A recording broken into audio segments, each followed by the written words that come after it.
A very good morning class 8th students. बच्चों, चतुरः कृषकः नामक पाठ हमने पढ़ा था और वीडियो के माध्यम से हमने आपको भली भांति इसका अनुवाद कार्य समझाया था और साथ ही पीडीएफ फाइल के माध्यम से भी आपको लिखने के लिए दिया गया था। उम्मीद करता हूँ कि आपने अपना कार्य पूरा कर लिया होगा। बच्चों, इस कहानी में हमने पढ़ा था कि गोपाल नाम के किसान ने किस प्रकार से चतुराई पूर्वक अपने घोड़े को, जो कि चोरी हो गया था, उसको पुनः प्राप्त किया। इस कहानी से हमें यह शिक्षा मिलती है कि हमें जीवन में सदैव चतुराई पूर्वक कार्य करना चाहिए। तो आइए अभी इस पाठ का अभ्यास कार्य प्रारंभ करें। अभ्यास कार्य केवल पुस्तक में ही आपको करना है, पर्याप्त स्थान वहाँ पर दिया गया है। आपको केवल यह ध्यान रखना है कि जो अभ्यास कार्य वह साफ़ सुथरा हो, स्वच्छ हो और किसी भी प्रकार की गलतियाँ उसमें ना हो। तो मैं आपको वीडियो के माध्यम से अभ्यास कार्य समझा रहा हूँ इस पाठ का। आप लोग ध्यानपूर्वक सुनें और समझें। बच्चों, अभ्यास कार्य में सबसे पहले है एक पद में उत्तर दीजिए। पाठ के आधार पर ही आपको प्रश्नों के उत्तर देने हैं। आपको पाठ भली भांति समझा दिया गया था। पहला है गोपालः कः आसीत्। गोपाल कौन था? तो गोपाल क्या था? किसान यानी कृषकः। कृषकः कुत्र अवसत्। कृषकः अर्थात किसान। कुत्र अवसत् कहाँ रहता था? तो गांव में, ग्रामे। गोपालः केन सह वसति स्म। गोपाल केन सह किसके साथ, वसति स्म रहता था। तो किसके साथ रहता था वो? अपने परिवार के साथ। तो स्वपरिवारेण सह। अगला है कृषकस्य पार्श्वे के आसन। कृषक के पास, पार्श्वे अर्थात पास, के आसन क्या थे? तो उसके पास क्या थे? बहुत सारे पशु यानी पशवः। घोटकम कः अपहरत। घोटक यानी घोड़े को, कः अपहरत यानी किसने चोरी किया, किसने चुराया घोड़ा? तो किसने? चोर ने, चौरः। अश्वस्य विक्रेता वस्तुतः कः आसीत्। अश्वस्य विक्रेता यानी घोड़े का विक्रेता, घोड़े को बेचने वाला, वस्तुतः कः आसीत् वास्तव में कौन था? तो वही चोर था ना वो, इसीलिए चौरः। और अंतिम है दंड योग्यः कः आसीत्। दंड के योग्य कौन था? तो चोरः, वही। ठीक है, अंतिम तीनों का जो उत्तर है वह चोर ही है। चौरः शब्द इसके लिए प्रयोग होगा। इसी क्रम में अगला प्रश्न है पूर्ण वाक्य में उत्तर दीजिए। तो पहला प्रश्न बच्चों की कृषकः किम दुःखितः अभवत्। ठीक है, जो कृषक यानी किसान था वह दुखी क्यों हुआ? तो क्या हुआ था कि एकदा कृषकस्य गृहे चौरः आगतः। एक बार किसान के गृह यानी घर में चौरः आगतः, चोर आए, और एक चोर आया और तम अश्वम अपहरत, और उस घोड़े को क्या कर दिया? अपहरत यानी चुरा लिया। अस्मात् कारणात् कृषकः दुःखितः अभवत्। अस्मात् कारणात् इस कारण से कृषकः दुःखितः अभवत् किसान दुखी हुआ। अगला है कृषकः आपणम किम अगच्छत्। ठीक है, तो जो किसान था आपणम यानी बाजार क्यों गया वो? ठीक है, तो कृषकः अपरम अश्वम क्रेतुम। जो किसान था अपरम अश्वम यानी अन्य यानी दूसरा घोड़ा, क्रेतुम यानी खरीदने के लिए, आपणम अगच्छत् यानी बाजार गया। चौरः कृषकम किम अवदत्। चोर ने किसान को या किसान से क्या कहा उसने? ठीक है, तो क्या कहा था? चोर ने अपनी सफाई देते हुए कि एषः अश्वः जन्मतः मया स्वगृहे पालितः।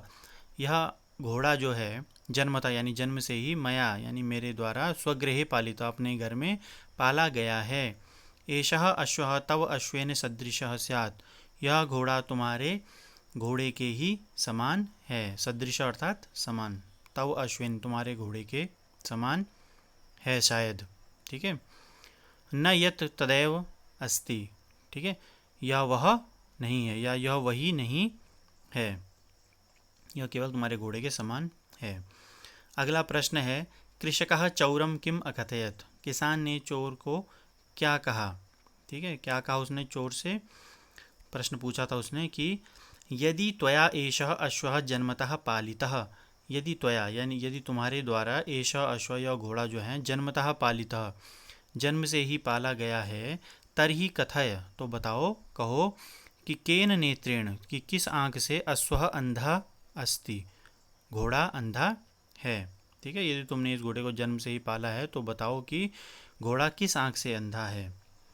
अंतिम प्रश्न है इसमें, अन्ते किम अभवत, अंत में क्या हुआ। तो अन्ते तत्र राजसैनिकाः आगताः, अंत में वहाँ राजा के सैनिक आए और क्या क्या उन्होंने, तत्चौरम ध्रियंती, ठीक है, और उस चोर को पकड़ लिया उन्होंने।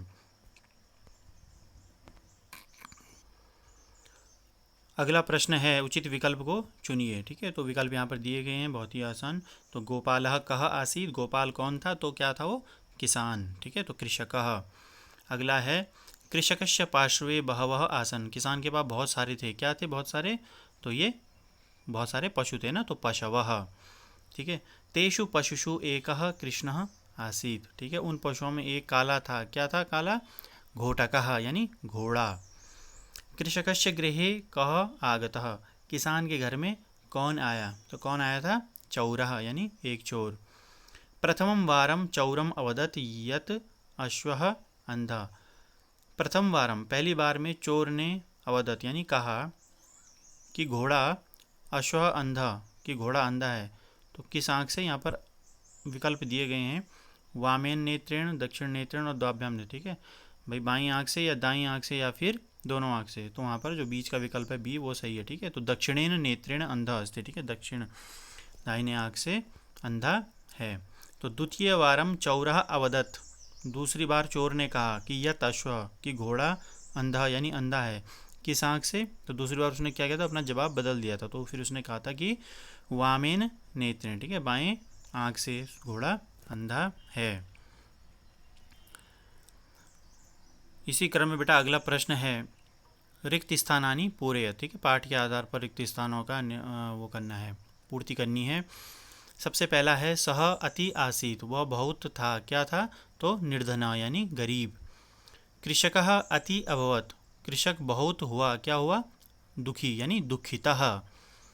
गोपालः अपरम क्रेतुम आपणम अगच्छत, गोपाल दूसरा, अपरम यानी दूसरा, क्रेतुम यानी खरीदने के लिए, आपणम अगच्छत बाजार गया, तो क्या खरीदने के लिए गया था वो, घोड़ा यानी अश्वम।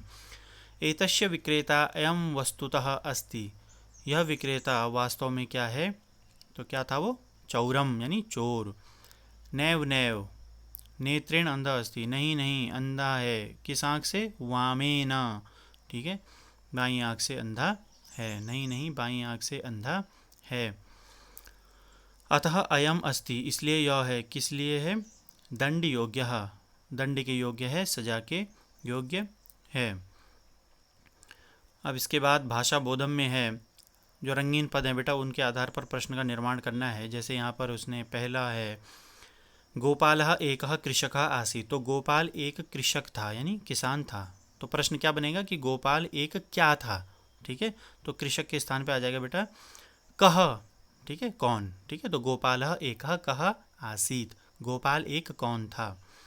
अगला है सह स्वपरिवारेण सह एकस्मिन् ग्रामे वसति स्म, वह स्वपरिवारेण सह अपने परिवार के साथ एकस्मिन् ग्रामे वसति स्म, एक गांव में रहता था। ठीक है, तो प्रश्न क्या बनेगा कि वह किसके साथ एक गांव में रहता था, है ना, तो किसके साथ के लिए आ जाएगा, तो तृतीय व्यक्ति, तो केन सह, तो सह केन सह एकस्मिन् ग्रामे वसति स्म, वह किसके साथ एक गांव में रहता था। आगे पीछे वही आएगा बेटा सब, ठीक है, केवल जो रंगीन शब्द है उसके स्थान पर परिवर्तन होगा। अगला है कृषकस्य गृहे कश्चित् चौरः आगतः, तो किसान के घर में कोई चोर आया, तो किसके घर में आया, तो किसके घर में कोई चोर आया, तो कस्य गृहे, ठीक है, किसके घर में कोई चोर आया। अगला है कृषकः सत्वरम स्वहस्ताभ्याम अश्वस्य नेत्रे आच्छादयत्, ठीक है, किसान ने सत्वरम यानी शीघ्रता से ही स्वहस्ताभ्याम अपने दोनों हाथों से अश्वस्य नेत्रे आच्छादयत् घोड़े की आंखों को ढक लिया। तो हस्ताभ्याम हाथों से, तो किस से, है ना, ठीक है, तो यहाँ पर आ जाएगा किस से के लिए आ जाएगा, काभ्याम, ठीक है, किन से मतलब उसने घोड़े की आंखों को ढका। तो कृषकः सत्वरम स्वकाभ्याम अश्वस्य नेत्रे आच्छादयत्, किसान ने शीघ्रता से अपने किन से घोड़े की आंखों को ढका। और अंतिम है इसमें, अयम अश्वस्य स्वामी नास्ति, यह घोड़े का स्वामी नहीं है। तो यह किसका स्वामी नहीं है, तो किसका नहीं है, किसका के लिए आ जाएगा, कस्य, ठीक है, अयम कस्य स्वामी नास्ति, यह किसका स्वामी नहीं है। इसी क्रम में बेटा एक पद्य गद्य भाग दे रखा है पाठ के बीच से ही, ठीक है, इसका हिंदी में अनुवाद करना है आप लोगों ने, वीडियो में भी इसको समझा दिया गया था, फिर भी आप लोगों को मैं फिर दोबारा समझा देता हूँ। इसमें है कृषकः सत्वरम, ठीक है, किसान ने शीघ्रता से ही स्वहस्ताभ्याम, अपने दोनों हाथों से, अश्वस्य नेत्रे, घोड़े की आंखों को, आच्छादयत यानी ढका, चौरम च अपृच्छत, और चोर से पूछा, क्या पूछा था कि त्वया यदि एषः अश्वः जन्मतः पालितः, यदि तुम्हारे द्वारा, ठीक है, एषा अश्व, यह घोड़ा जो है, जन्मतः पालिता, जन्म से ही पाला गया है, तरहि कथय, तो बताओ कि केन नेत्रेण अश्वः अंधा अस्ति, तो बताओ कि केन नेत्रेण, किस आँख से अश्व अंधा अस्ति, घोड़ा अंधा है। तो तब चौर ने क्या कहा था, चौरः अवदत्, चोर ने कहा कि दक्षिणेन नेत्रेण अंधः अस्ति, दक्षिण नेत्रेण यानी दाईं आँख से अंधा है। इसी क्रम में आ गया बेटा संधि विच्छेद करने के लिए, ठीक है, वर्णों के मेल से आगे देखिए, इसमें अलग अलग करना है आपको, ठीक है, विग्रह करना है यहाँ पर, मेल से तो संधि होती है यहाँ पर, और उनको अलग अलग करना विग्रह कहलाता है, विच्छेद कहलाता है। सबसे पहला है आपणम अगच्छत, ठीक है, एक शब्द है तो इसमें दो शब्द मिले हुए हैं, तो आपणम धन अगच्छत, ऐसे ही मतलब बाजार गया, ठीक है। अगला है ममैव, मम एव, ठीक है, मेरा ही, ठीक है, तो मम धन एव। उच्चैरुक्तम, उच्चै अर्थात जोर से, उक्तम, ठीक है, कहा। चोरेणापि, ठीक है, चोरेण धन अपि, चोर ने भी। नैव, न धन एव, ठीक है, नहीं नहीं। अश्वम अपहरत, ठीक है, अश्वम धन अपहरत यानी घोड़े का अपहरण किया, ठीक है, घोड़े को चुराया। अब इसके बाद है पर्यायवाची शब्द लिखिए, जैसे किसान है, ठीक है, सभी के लिए तीन तीन पर्यायवाची शब्द लिखने हैं। जैसे कृषका है तो किसान के लिए बेटा अन्नोत्पादकः यानी अन्न को उत्पादन करने वाला, ऐसे ही हलधरः, ठीक है, हल चलाने वाला, खेतीहरः खेती करने वाला, ठीक है, तो तीनों शब्द इसके लिए प्रयोग होंगे। ऐसे ही घोड़े के लिए, अश्वः के लिए होगा हयः, तुरंगः, घोटकः। ऐसे गृहम, निकेतनः, आलयः, नीडः। नेत्रम, आँख के लिए होगा नयनम, अक्षि, चक्षुः। ऐसे हाथ के लिए, हस्तम के लिए होगा करः, पाणि, हस्तः। विसर्ग का ध्यान रखना जरूरी है इसमें। अगला प्रश्न है, अब संस्कृत में अनुवाद कीजिए। सबसे पहला है, गोपाल अपने परिवार के साथ एक गांव में रहता था। तो गोपाल, ठीक है, एक वचन है, गोपालः अपने परिवार के साथ, अपने परिवार, स्वपरिवारेण साथ, सह एक गांव में रहता था, एकस्मिन् ग्रामे, ठीक है, रहता था, वसति स्म। गोपाल के पास एक काला घोड़ा था, ठीक है, तो गोपाल के पास षष्ठी विभक्ति हो जाएगी, संबंध कारक, गोपालस्य पास, पार्श्वे एक काला घोड़ा, एकः काला यानी कृष्ण, कृष्णः घोड़ा, घोटकः था, आसीत, सॉरी यहाँ पर गलती से अस्ति लिखा हुआ है, इसको आप बदल जरूर दें, ठीक है। तो गोपालस्य पार्श्वे एकः कृष्णः घोटकः आसीत आएगा, यहाँ पर मैं PDF में सही कर दूंगा इसको। अगला है इसमें, एक बार किसान के घर कोई चोर आया, ठीक है, तो एकदा कृषकस्य गृहे, एक बार यानी एकदा किसान के, ठीक है, कृषकस्य घर में यानी गृहे, कोई चोर, कोपि चौरः आया, आगतः। किसान ने शीघ्र ही अपने हाथों से घोड़े की आंखें ढक दीं, ठीक है, तो किसान ने, तो कृषकः शीघ्र ही यानी सत्वरम, अपने हाथों से, ठीक है, अपने यानी स्व और हाथों से, हस्ताभ्याम घोड़े की, अश्वस्य आंखें, दोनों आगे यानी द्विवचन आ जाएगा, नेत्रे ढक दी, आच्छादयत। यह घोड़ा जन्म से ही महाशय के घर में था। तो यह घोड़ा, एषः अश्वः, जन्म से ही यानी जन्मतः, महाशय के घर, ठीक है, तो महाशयस्य गृहे आसीत। और अंतिम है इसमें, यह व्यक्ति दंड के योग्य है।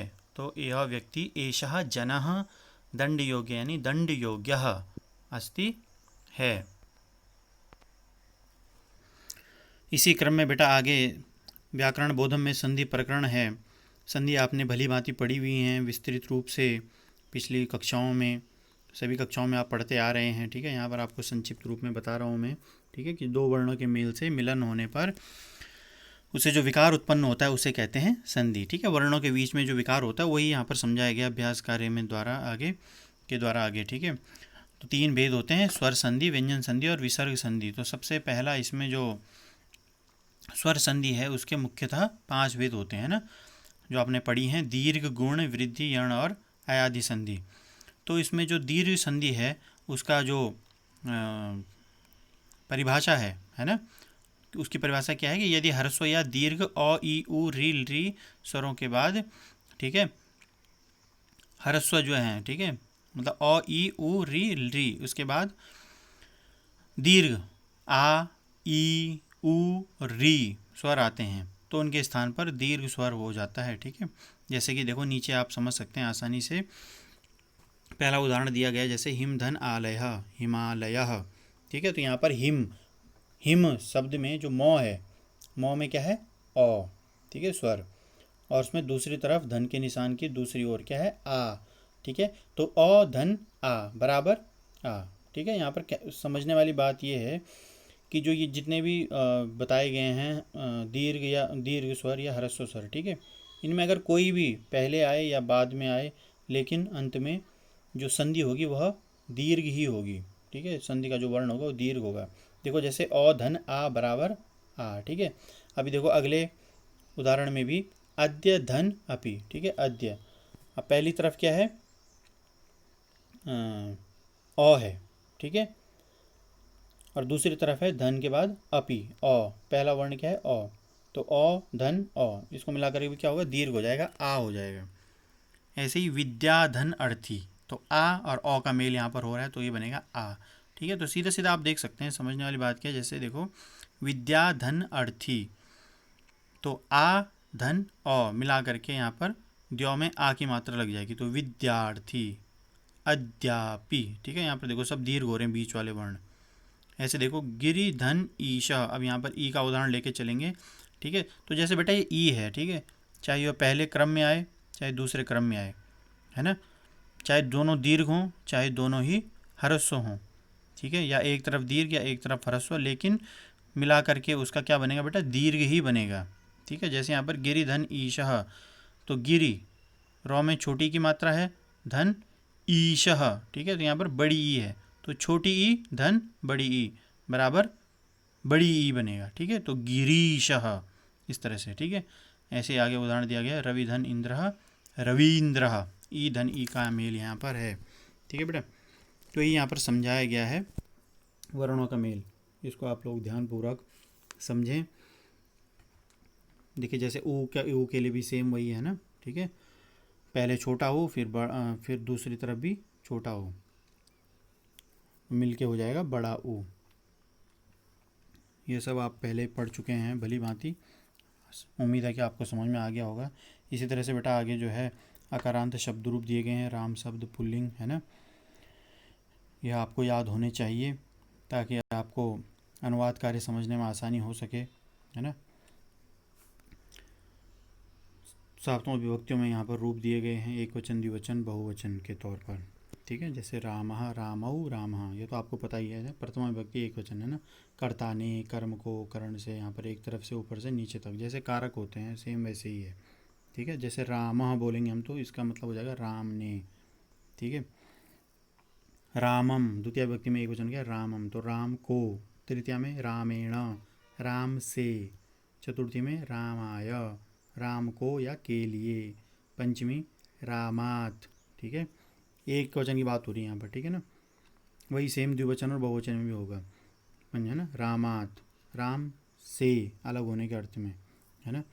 ऐसे ही षष्ठी में रामस्य, राम का के की, है ना। और ऐसी सप्तमी राम में या पर, ठीक है बेटा।